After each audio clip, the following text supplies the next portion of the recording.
proposition is, see, your job as the CEO, the entrepreneur, is to do these 7 things. I won't read them, but fundamentally it is to make sense of purpose and strategy, to allocate resources, particularly the central tension in any business. How do you balance the short term with the present? To build the top team, to shape values, and most of all set standards. We couldn't explore the issue of execution with both Kiran and Mr. Murthy. There's a lot to learn from them. Manage reputation, and most of all, learn to manage yourself. And so I'm just going to click through all these things. Next slide, please. Yeah, again, Peter Drucker said the CEO is the boundary between the organization and the external world. And it is primarily the CEO's job to make sense of what is happening outside and bring this in and translate it for the organization. Right? So, as an entrepreneur, you obviously start out by smelling or seeing some opportunity which you want to go after. It starts there, but this has to happen on a continuous basis. And I put down some of those important questions that you need to be explicit about. Purpose, for instance. I deliberately asked both of them, what was your purpose? And I can tell you, at least at Infosys, where I've been on the board for 6 years, and I was working as a vendor to them much earlier, they've always been extremely clear, intentional, and consistent about purpose. It is respect, to build the first globally respected company out of India. Kiran's purpose around innovation, building an innovative company in this biotechnology space, first in India and then the globe. So I think it's super important that you should be able to articulate constantly why it is we even exist. And the reason again is simple. It's to unleash energy. The second question is, what does success look like? I learned this by watching Bill Gates. We'll come into a room, usually disheveled, starts the meeting, and he'll ask within the first 120 seconds, okay, so what does success look like? And that's really important to answer for the enterprise as well. The best articulation of what success looks like was the Apollo mission. President Kennedy said, we will put a man on the moon by the end of the decade and return him safely to Earth. It is a super crisp and complete articulation of what does success look like. And I think any enterprise, young or established, is well served by having that explicit statement. Then, please stay with that. I'll let you know when you need to move. What business are we in? This sounds like some nice academic question, but I lived through it at Microsoft. Because when Bharma was the CEO, which was most of the time he was there, he defined the business around the PC franchise that the company had built.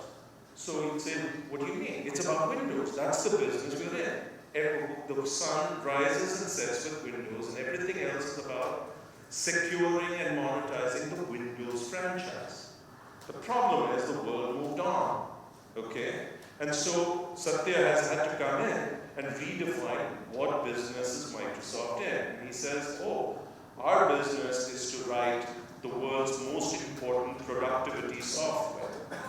That definition makes a profound difference in how your own employees think about it, the innovation people think about it, the sales people think about it, how the world thinks about it. So I think it's super important for you to be thoughtful about this and endlessly go on articulating it and revisiting it, make sure it's still fresh. The essence of strategy is those two questions. Where do we win? Where do we play and how do we win? Where do we play? How do we win? And until you can answer that really, really clearly and put metrics around it, your job is not done. Right? So I saw this again both at Microsoft and at Infosys. So since the father of Infi and the global delivery model is right here, I think they were very, very clear. You make money essentially by charging people in dollars and paying people in rupees. That's how it started. And therefore, how do you win? You win by doing a certain set of things. You make money only if you get a few things right. One of them, for instance, is how many people are on site on client premises earning big salaries. How many are sitting in places like Bangalore doing the work, writing code? If you get that ratio off, you're in trouble. What is the shape of your employee pyramid, the role ratio? How much subcontracting are you doing, etc., etc. All these parameters are super important and have to be range bound if you're going to make money. Okay, in Microsoft it was the same thing. Hey, Steve always talked about every business needing a locomotive. And once you have a locomotive, you can add plenty of other wagons. Okay? In Reliance, the locomotive is Jamnagar. If you have a Jamnagar, you can do a whole bunch of other things that may or may not make money. In Microsoft, the locomotive was called Windows, and he said we had two locomotives, Windows and Office. And therefore, our job, the way we were measured, was super clear in every country. What percentage of all PCs in your country have a legal copy of Windows? And then how many have Office attached? And after that, what is your dollars per PC? So by just being super clear and relentless about it is how you become successful. So these are some of the things that you have to articulate clearly for all your employees. Point number 2 is mobilize and allocate resources. This again I feel is the central job of the CEO, the entrepreneur. You cannot delegate it. First of all, making sure there's always enough cash. And like everything else, unless you've experienced what not having cash is about, you never understand just how central it is. But to me, those two questions are far more important. For instance, this very simplistic thing, what growth rate should we commit ourselves to? It's a profoundly important choice. Why? Because you aim it slightly low and you run the risk of becoming irrelevant, okay? Particularly in the kind of world you live in. You aim it slightly high, two things happen. You miss your forecast, your commitments, your credibility suffers, but more importantly, you spend all your energy, all your investment on somehow delivering that number, and you mortgage your future in order to meet the present. So had time permitted, that was one of the questions I really wanted to ask both of them. How did you think about what's the right rate of growth? Because particularly Mr. Murthy made a sort of real reputation for Infosys. I don't know how many quarters in a row that you called it right. Do you remember that? We missed only once in 33 quarters, they missed it once. Okay? So the question is, how do you accomplish that is a very, very central issue. The other crucial thing is, how do you balance the present with the future? I see too many companies and too many leaders focused on somehow desperately doing whatever it takes to deliver the quarter. And the problem is you can do that for a few quarters before you hit a growth wall. So unless you're also spending some amount of investment in ideas to plant the seeds for the future, when the future arrives, you have no trees. So this McKinsey idea of thinking about horizon 1, 2, 3 is super important. Now that I worked last year with about 10 early stage companies, Kalari companies, and I found this to be quite common, which is ask the senior team, okay, do you know where the growth is going to come from? Yeah, we've got these 3 growth bets. Then you actually look at where the money is being spent, and it's smeared over 22 other things, and there's nothing disproportionate in terms of the focus, the investment, and all that going down to the growth bets. Anyway, this whole idea of it's your job to make sure that the resource allocation is strategic, not tactical, is I think a super important idea. Point number 3, the top team. There is no one else who's going to do that job. It is your job as the CEO to build the top team. How do you build a top team is an important question. I think about it as starting from an understanding of yourself. You have to build a team around you that makes you complete. Again, Murthy has a very nice phrase. About 15 years ago, I heard the term mutually exclusive and collectively exhausted. It sounds like a mathematical term, definition of a set. But essentially, for instance, I know that myself, that by the time I was 35, I got bored with execution. I was quite good at it, but I just moved on in my mind. I got bored. I preferred innovation, new ideas, all that other stuff. But it's kind of lethal to a CEO's career, particularly in Microsoft, if you say you're bored at execution. So what do? You compensate for it. You hire somebody who's superb at it, who gets their jollies from making the trains run on time, and you just make sure it happens. It's not just about skills. You also have to think in terms of personalities. I, for instance, am an introvert, although it may not appear that way. But I'm a deep introvert. I don't enjoy going out there and pumping the flesh. But you run an organization, particularly a large organization, particularly a sales organization, and that's a central requirement of the job. So guess what? You need to have people on the leadership team who are extroverted, who know how to celebrate, how to, like Vijay Shekhar was doing in the Paytm video. You've got to do all those things. So you have to very intentionally build the top team so that you together you are complete. So that's important.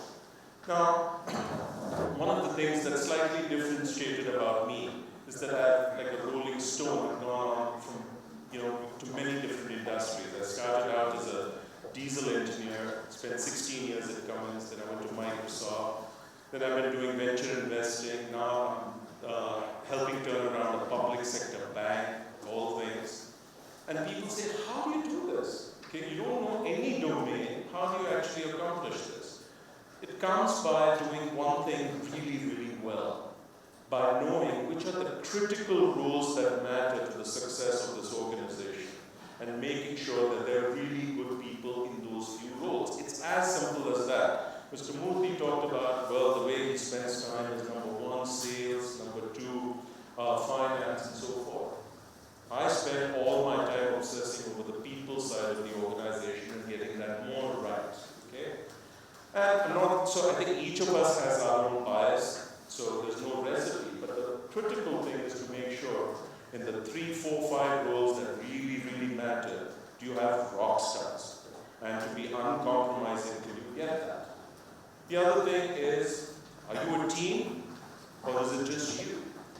Too many organizations I see, the architecture, if you drew it, would be hub and spoke. There's the all-powerful leader in the center, and he or she has interactions with the functional leaders.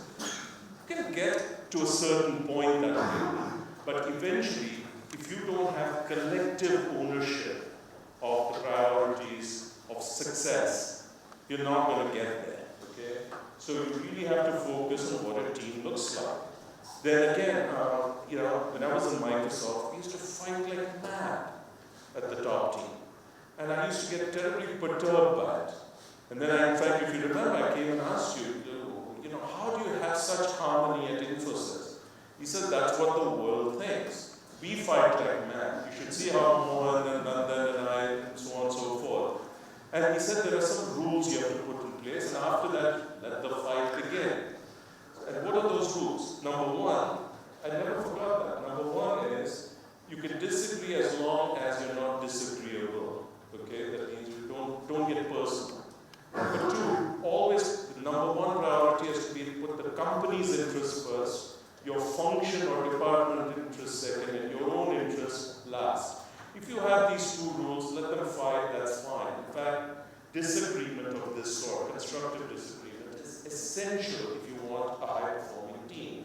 If everybody is acquiescent and goody-goody, it means that you're not stretching yourself enough. And worse yet, I go into some reviews where one poor guy is reading out PowerPoint slides like me, and everybody else is doing mail. Okay? That's a pretty poor team meeting. So anyway, so you've got to do all these kinds of things. I'm going to move on. Next slide, please. Yeah, this is again central, and I don't see enough entrepreneurs and CEOs obsessing over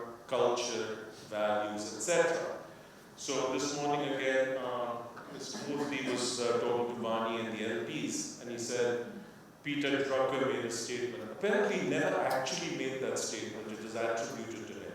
That says, huh? He told you. Okay. That counts. So, see, there you go. So he said, culture eats strategy for, I don't know, breakfast, lunch, some meal.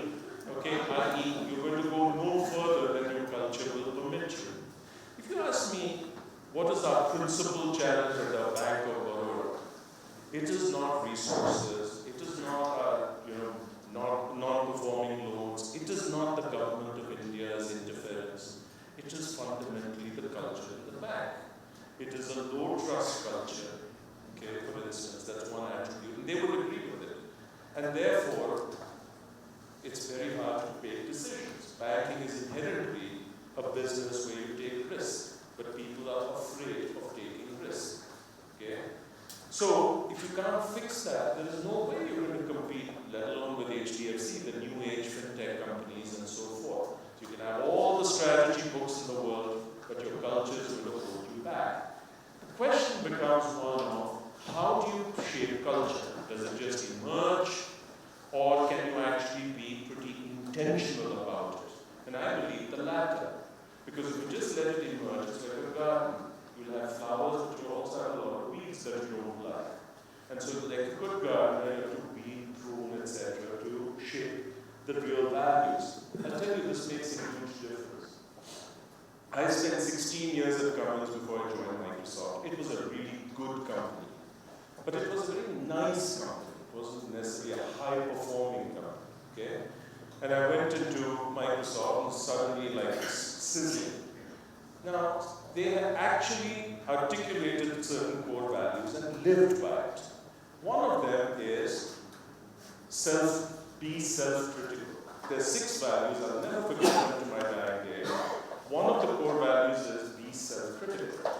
In Microsoft, if you miss your numbers or don't deliver, it's okay. As long as you're the one who says, I screwed up, this is what happened, and here's how I'm going to correct it. And you can get away 2 times by doing that. Okay?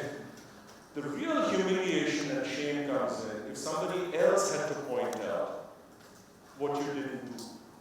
That was no. Now, so you think about the power of culture. This idea of being self-critical. So many organizations love to celebrate the glass half full. Microsoft was a company that celebrated the glass half empty as the opportunity. Okay? And I'm not saying it was a perfect company, I just start sharing what I think I learned. So being very precise, intentional about the values, spelling this out in terms of behaviors, making sure you do the new hire orientation. Every new hire does it. Bill used to do it all the way to 2004. It was shocking. He used to approve every open head count, okay? And he would do the new hire orientation. I don't know how any of you do those times, but those are important. Okay. Execution. So that's another favorite statement of mine from Kevin Turner, who used to be the chief operating officer in my time. Strategy without execution is a delusion. Okay? But here's the important thing. It's not your job to do everything yourself. That may be fine when you're a 3-person startup. You have to do everything yourself. But your main job is to install the company's operating system that ensures things that are important gets done, right? And what are those things? First of all, be crystal clear on that thing which I started out with. What does success look like? What does success look like for this week, this month, this quarter, this year? To be precise about it. Now, we call it McKinsey for the Bank of Baroda's turnaround strategy. They're really bright and really expensive. We have 87 initiatives that we're working on. Okay? Now, if you're a great company with a strong execution engine, that's challenging enough. For a public sector bank, this is impossible. So, I don't even pretend that we're going to do 87 things. We have to focus on what few things are wildly important. And your job as the CEO is to make sure everybody understands those things. Everything else, best effort, some things will happen, some things will happen late, but these things better happen, okay? That's your job. And whose head is on the block for each of those things? The accountability issue is central. Execution is also a culture, I found. It's not just discipline or processes. It is a culture. So I talked already about being self-critical. The next one is about honest conversations. If you cannot have honest conversations, the truth will not come up. The problems will not be put out on the table in a timely way until it's quite late. So you have to look at, hey, is this environment one of fear or one where people feel comfortable raising issues? What is that culture like? Collaboration. Again, as you get bigger, it may not be a big issue today, but as you get bigger, one of the enemies to speed you will find in your company is that people live in silos. And any collaboration across silos tends to be hugely difficult. So how do you create, no matter what org structure you draw on paper, there will be nature and shape of the silos will change. So this is something where you have to work on the software of the company, right? The culture, the mindset of people, around collaboration. And lastly, execution is about predictability. If you're changing the goals and the goalposts every so often, it's hugely disorienting to the people. So good execution is about stability of priorities, of goals, even of your review formats, standardize as much as you can, the predictability of the cadence, what reviews happen, each week, each month, each quarter, all that is known. That becomes important. Next slide. Almost the end of my presentation. Your job as the CEO, your sixth job, is to manage the reputation of the organization and the boundary relations. That is central. As Peter Drucker said, the CEO is the boundary spanner. It's the interface between the organization and the world. And so you have to think about all these stakeholders and decide who's important. Now the answer isn't that you should own every one of them, but somebody needs to own each of those.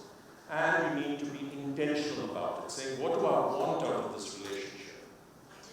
Now, here's the real watch out. I saw with great amusement last 2 years, CEOs act like gods. Okay?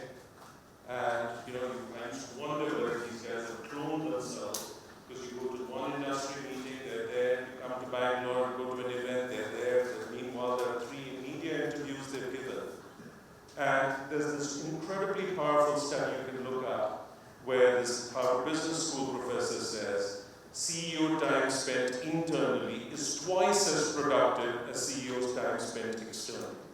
So I'm saying something that seems contradictory. The CEO is the primary interface with the external world. However, you have to keep it to within reasonable limits. Kiran, that's why I asked you, how much time do you spend externally? You said 25%, 75% is internal, right? So this is not about your ego. This is not a platform for your personal brand. It's about the company. So you've got to do this. You have to be intentional about it, but it has to be within limits. Last slide. What's the 7th task of the CEO? Most of all, to manage yourself. I once had the good fortune of getting a few coaching sessions from this guy called Marshall Goldsmith, and I love what he says. He says, inevitably we will come to a point in our life where we are the biggest barrier to our own success and the biggest obstacle to the organization's success. And what got you here won't take you there. And you need to be aware of when that is happening to you, not clueless.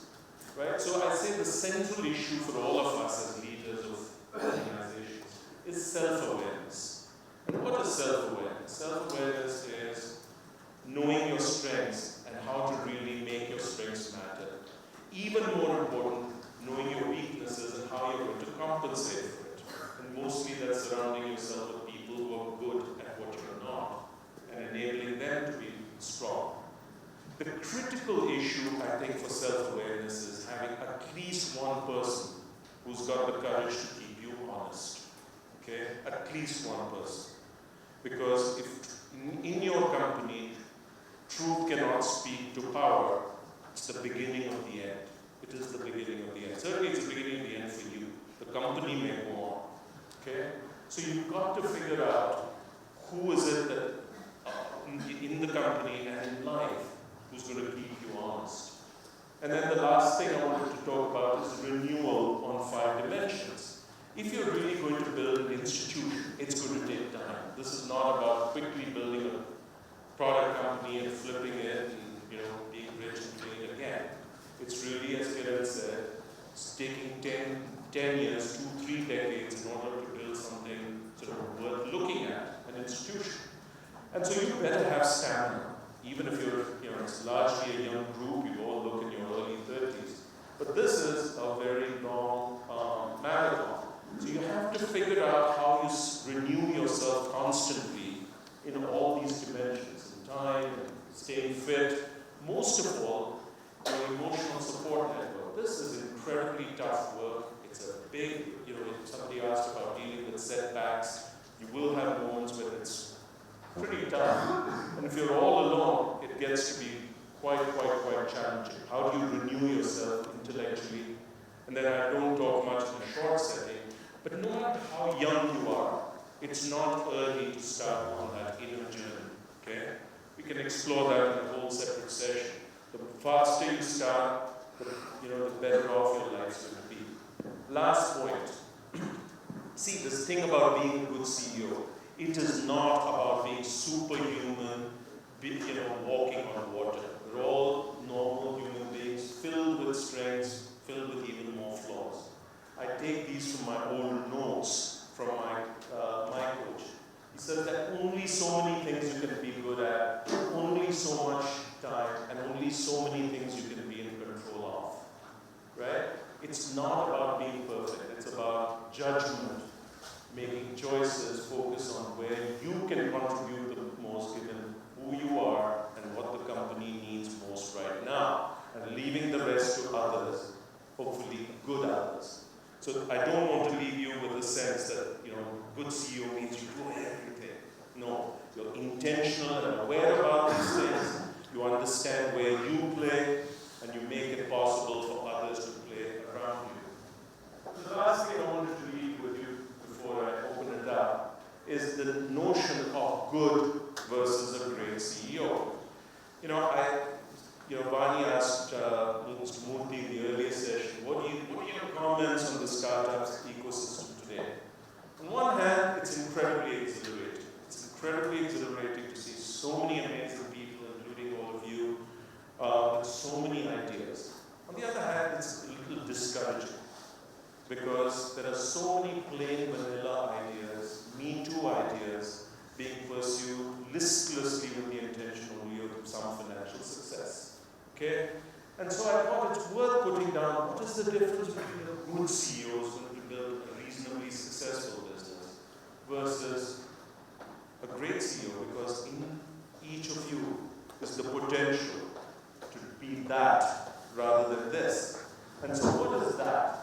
For me, the first thing is, again, what he said, which is somebody who's able to shift the dominant paradigm of the world. What was Bill Gates all about? Bill was about democratizing computing, right? Before Bill, there were 100 computers in air-conditioned rooms.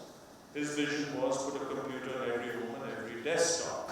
And his vision was also about decoupling software from hardware. Profound, paradigm shifting. What was Mr. Murthy's vision all about? Hey, you can do software development from far away, taking capital from the lowest cost place, talent from the place where it's most abundant, blah, blah, blah. So you have to think about, in the context of what you do, is there a fundamentally different paradigm or not? The second thing you'll see about great versus good is not just the idea, it is the intensity with which you pursue the idea. In any field of life, if you see the difference between great and good, whether it is science, politics, anything, it is this willpower, okay? It is just the force of will. And so I have become, a huge admirer of people who have that sort of force of nature quality. The third one is statesmanship. Why do we think so much more about some companies compared to others? Because they have a higher ambition, a higher purpose than just business success, right?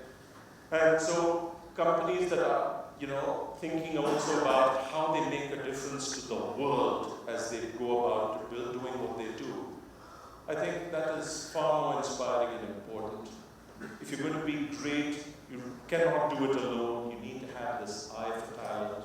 You have to be willing as a leader to reinvent yourself not once, but repeatedly. And again, there are some people we all look up to because of their ability to change themselves over and over again. Let me end by saying, hey, luck matters. If there's one thing I've learned, being at the right place at the right time can overcome almost anything. Napoleon said, I'd rather have a lucky army than a good army, or a lucky general rather than a good general. And I think that holds true for entrepreneurs as well. So I'm going to pause here and say, maybe there's some time for questions. Yes. It does. So you have to, both are needed. You have to be that karma-yogi, but at the end of the day, you need that break. But chances are, if you're prepared, you're more aware when that thing comes across your life. So, okay, quick questions, and I'm going to give you some questions for self-reflection. Okay, I'm going to say goodbye to our two guests. Thank you. Yes.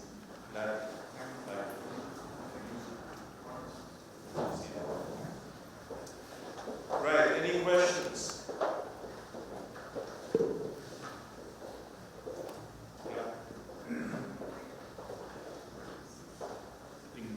I have two questions. Let me start with one. One is just, for example, especially when you are leading a relatively smaller team, is how transparent can you be with your team? Yeah. There's obviously a question about you're going through a lot of collaborations, companies going through a lot of stuff. How do you kind of keep it transparent, but at the same time not run the risk of demotivating them? Sure. Because whatever you say almost gets amplified multiple times over and over. It's a superb question, and I struggled with it mightily in my early years. I wasn't an entrepreneur, but I came to India at the ripe age of 32, and my job was to build a diesel engine factory of all places in Jamshedpur and deal with a very tortured joint venture partner in the form of Tata Motors. And I had no idea how to deal with the kind of complexities I did and lead a team which was substantially older than me. So this is a very central question. The way I've answered it for myself, and I think it has stood this test of time the next 20 years, is you need, I was talking to Ashish the other day, just last week, that I think there is a great advantage to having a co-founder, okay? And I repeatedly look at people who have achieved extraordinary success, and while one person may get a disproportionate share of the credit, usually it has taken 2 or 3 people as a core team who really did it. Bill would not have succeeded in building Microsoft what it is today without a Steve Ballmer, without a Jeff Riggs, a Paul Millins, okay? The same thing is true in Infosys, and I've been inside the tent now for a few years. The genius of Infosys was a set of people and they trusted each other completely, and there was very little that they couldn't share. You look at Steve Jobs in his second innings. When he comes back, he realizes, having been in the wilderness, that he can't do it alone. So he gets Tim Cook, who's the operations genius, and Johnny Ive, the design guy. And so together they build it. So as you think about your top team, you have to think in terms of concentric circles. There's you, there's 1 or 2 people around you, then there is a core leadership team, and then widening circles. but you do need at least one person who is what I call the yin to your yang, okay? And then with others, you have to be more discriminate in what you share, how you share it. My nature, though, has been to share much more than what most people would. And that's how organizations mature. In the beginning, when you start doing it, it'll fall apart, okay? Oh, what do you mean there's worried about, cash? Well, the faster they know, more they can. At the end of the day, we're human beings. We're infinitely resilient, okay? And so we have to believe that our people are also mature. In the beginning, they may get shell-shocked. But as you make it part of how you operate, they're going to be quite okay. And those who are not okay are probably better off somewhere else. Yeah, other questions? I thought Murthy had made a rule that says one guy, one lady.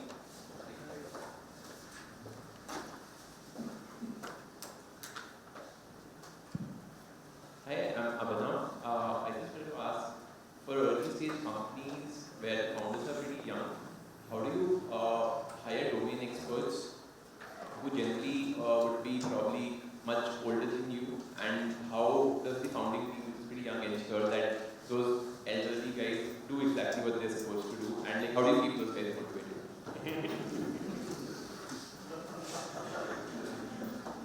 That's a tough one. Yeah, being an elderly sort of guy myself. No, I think one thing to realize is competence really matters. Domain expertise really matters. It's very expensive to learn by trial and error and failure. You can get there, but you can save yourself so much time and heartache by having access to the right expertise. And I think you should think about expertise both in terms of bringing expertise into the organization or as an employee versus using expertise, domain expertise, as advisors and consultants. And you have to do both situationally. So, if your core business is retail, okay, then I think it's important to build this sort of expertise internally. But I've had great success in organizations, medium and large, using domain experts as advisors. Okay? So, for instance, I'll give you a completely different sort of example. Bank of Baroda, big public sector bank, 108 years old, 67 million customers, 54,000 employees. We lack domain expertise in so many areas, but fundamentally, for instance, in risk, in IT, in HR, a whole set of areas. And as the outside chairman, we're bound by government rules, so you can't even decide who gets to be on the board, etc. So I've created shadow advisory boards with expertise in each of these areas. So I brought in outside experts on risk, on technology and fintech and all these areas. And you can do that. Okay? I chair the advisory board now for 6 years for a company which you all know of called Raymond, okay, the textile apparel company. Gautam is not hugely engaged with his business, and I find it to be a fascinating kind of a company. So they've got their board, their statutory board, but it doesn't really add a lot of expertise. So I've created a shadow board, an advisory board that meets 5-6 times a year. It's got amazing people with domain expertise. And you've got to figure out how do you motivate them. Well, the most important way to motivate people is to make sure that you act on their advice. Okay? The most discouraging thing is you give advice and nothing happens. So that's one. And then you have to figure out compensation that's reasonable, and it can be some combination of equity and cash. But the money is actually the secondary thing. Most people with gray hair want to be part of helping build something amazing. So your mission, your willingness to listen, I think really matter. Did I sort of answer your question? It's okay. Ravi, if I may add to that, one of the lessons, and we borrowed this take out of the book from Zappos. When Zappos started, the first person they got on board was somebody who had been in the shoe industry for a long time. Similarly, when we got started, the first person we hired had been in the furniture industry for almost 20 years. And I think the challenge is, very real. What is, you find people who know the business, but really sort of getting the reference checks very high. So it's somebody who sort of, is willing to work as hard as you need the person to work, especially in the early stages. And I think if you're hiring from conventional industries, checking for very strong moral compass is very important. After that, people sort of work ethos and moral compass, you need very strong references in classical institutions. But it's very important to get a senior team member in the domain. Yeah. And it's very, Google used the word adult supervision, and it's not necessarily, it's a very condescending word. But fairly early, both Larry and Sergey realized that they're good technology guys, but they didn't have the maturity, right? So what did they do? They went and got Eric Schmidt to, and Eric somewhat arrogantly said, I'm adult supervision. But yes, he did bring maturity, a sense of experience, expertise.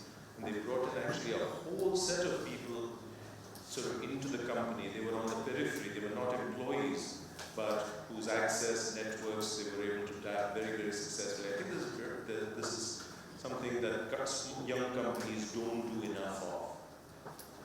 Okay, one or two last questions, and then I'm going to give you an exercise. Yes? I have a question just on this point itself. Yeah. Now, when you talk about someone senior coming in, right, so someone with experience, the challenge that we have is that they're probably not hands-on.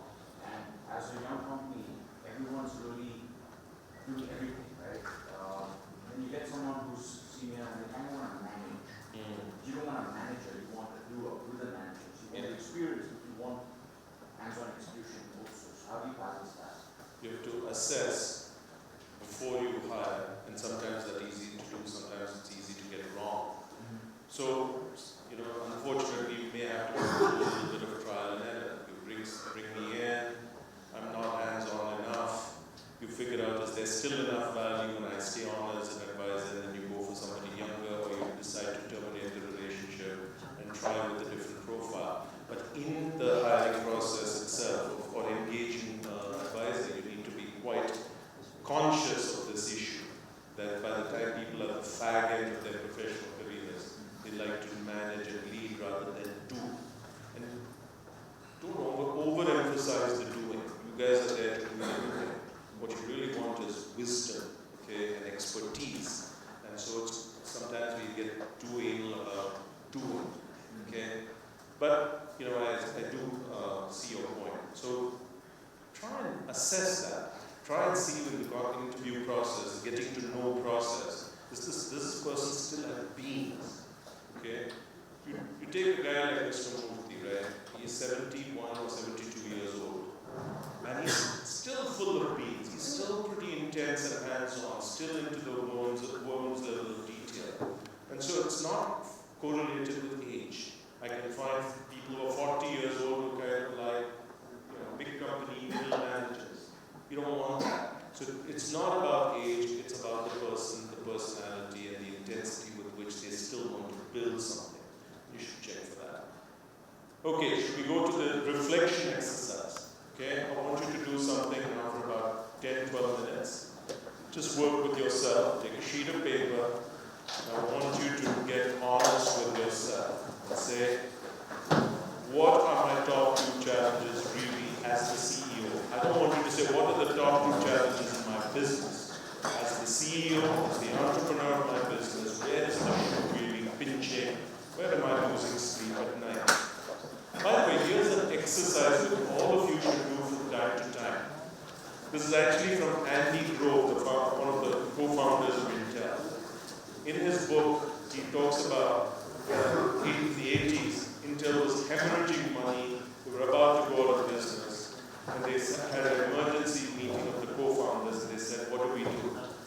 And somebody asked the question, well, imagine we were all fired and there were new owners, what would they do? Oh, pretty simple. We'd exit memory chips and focus on microprocessors. So Andy said, why don't we do just that? So this idea that you fire yourself on a Friday, Monday morning, what would the new CEO say about what he or she has found about your company? And more importantly, what would they do